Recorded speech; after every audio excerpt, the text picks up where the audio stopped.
Paano patigilin ng ating sinok? I-hold mo yung hininga mo hanggang kaya mo. Pag hindi mo na kayang huminga, sige, huminga ka na. Inom ka ng tubig para yung glass upside down, nakaganon, no? Ganon ka uminom hanggang mapuno ng tubig, no? Tapos niyan, pwede kang mag-swallow ng 1 teaspoon ng asukal, o kaya honey, o kaya peanut butter. Isang paraan din pang alis ng sinok yan.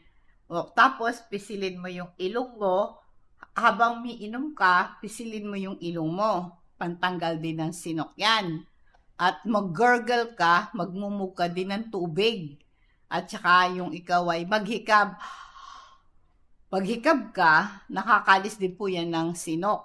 At i-massage mo yung upper abdomen mo, no? I-massage mo